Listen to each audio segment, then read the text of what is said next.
Sintayong dengarkan keluhan fans timnas Indonesia kok, tapi tegaskan perubahan tak bisa instan. Soroti kiprah Sintayong, media Arab sebut si rubah tempatkan Indonesia di peta sepak bola Asia. Yuk simak selengkapnya sebagai berikut.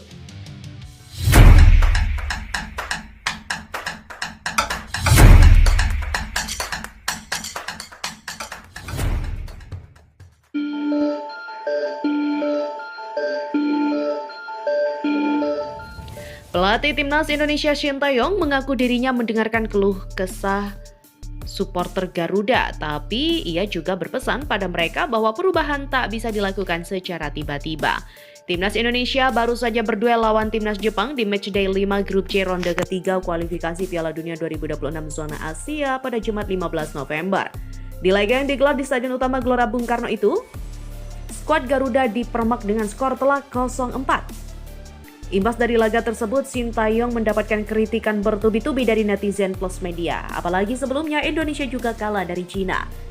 Masih ada satu hal lagi yang membuat Sintayong dicerca kritikan. Ia tak memasukkan nama Eliano Reinders ke dalam skuad yang berduel lawan Jepang.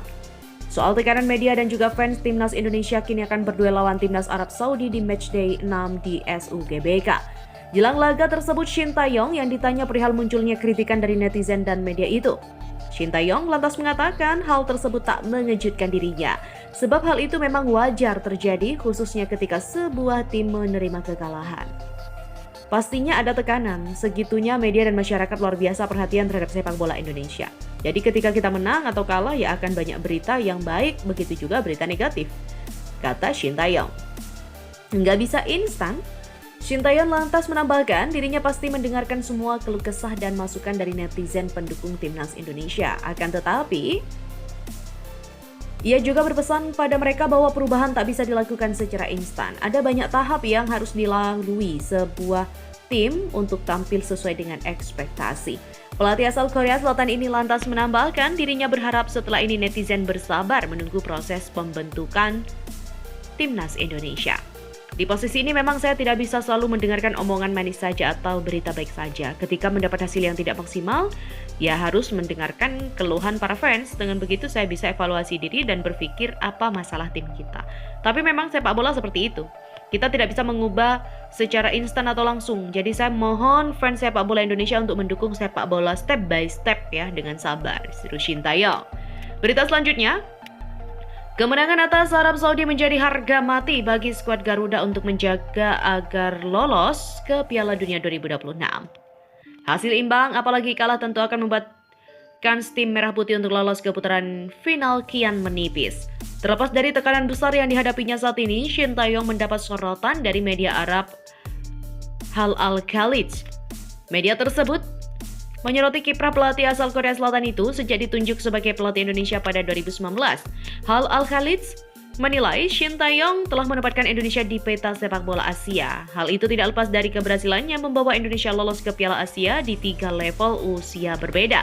Pertama, Sintayong berhasil membawa Indonesia lolos ke Piala Asia setelah absen selama 16 tahun. Ia kemudian mengantarkan timnas U20 Indonesia ke Piala Asia U20 2023. Dan terakhir, ia membawa timnas U23 Indonesia lolos ke Piala Asia U23 untuk pertama kalinya dalam sejarah. Pelatih berjuluk si rubah itu bahkan nyaris membawa Indonesia tampil di Olimpiade Paris 2024. Sayangnya impian tersebut harus sirna di fase akhir usai timnya kalah dari Guinea di laga playoff. Indonesia dengan rata-rata usia tim adalah 23,8 tahun mencapai final Piala AFF 2020, tulis Al-Khalij. Sejak itu Sintayong mulai mengandalkan pemain muda dan mengantarkan timnas Indonesia lolos ke Piala Asia 2023, mengakhiri 16 tahun absen di kompetisi itu. Indonesia lolos setelah mengalahkan Kuwait dengan skor 2-1, kemudian kemenangan besar atas Nepal dengan selisih 7 gol di laga terakhir kualifikasi. Shin tak puas hanya dengan tim senior saja, ia juga menjadi pelatih pertama yang mampu memimpin timnas Indonesia di 3 level usia, yakni tim U20, U23, dan senior. Indonesia berhasil lolos ke turnamen Piala Asia di segala usia. Sintayong yang akhirnya menempatkan Indonesia di peta sepak bola Asia setelah bertahun-tahun absen. Demikian tambahnya. Kini Sintayong dihadapkan pada tantangan besar untuk membawa Indonesia tampil di Piala Dunia 2026.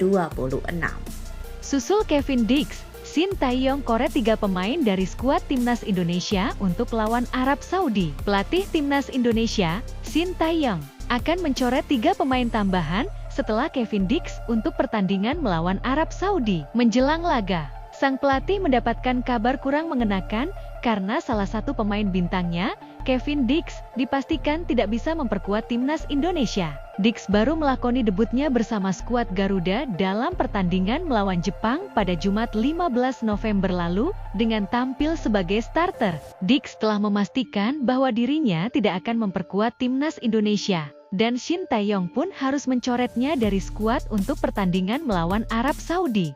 Namun, selain bek serba bisa berusia 28 tahun itu, STI juga masih harus mencoret 3 pemain lainnya dari skuad Timnas Indonesia. Sebab, pemain yang bisa didaftarkan kepada AFF selaku penyelenggara hanyalah 23 pemain, sebagaimana peraturan yang ditetapkan oleh FIFA. Ada 27 pemain yang tersedia untuk jeda internasional ini, dan dengan ketiadaan Dix maka ada 3 pemain lagi yang harus ditinggalkan. Pada pertandingan melawan Jepang, ada 5 pemain yang dicoret karena Ivar Jenner harus menjalani skorsing akumulasi kartu kuning. Timnas Indonesia hanya bisa mendaftarkan 22 pemain, dan selain Jenner, 4 pemain yang dicoret STI adalah Egy Maulana Fikri, Ramadan Sananta, Eliano Reinders, dan Yan Sayuri.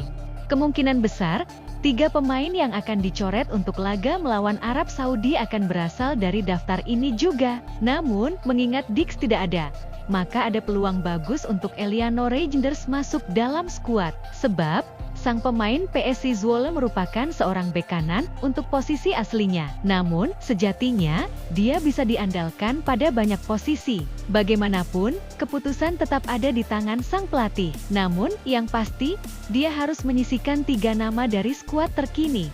Skuad Garuda bakal menjamu The Green Falcons di Stadion Utama Gelora Bung Karno, Jakarta, pada Selasa 19 November 2024 malam pukul 7 malam WIB nanti. Laga ini adalah laga hidup mati Timnas Indonesia, di mana kemenangan atas Timnas Arab Saudi adalah harga mati. Mari kita sebagai pecinta Timnas Indonesia, dukung terus Timnas Indonesia.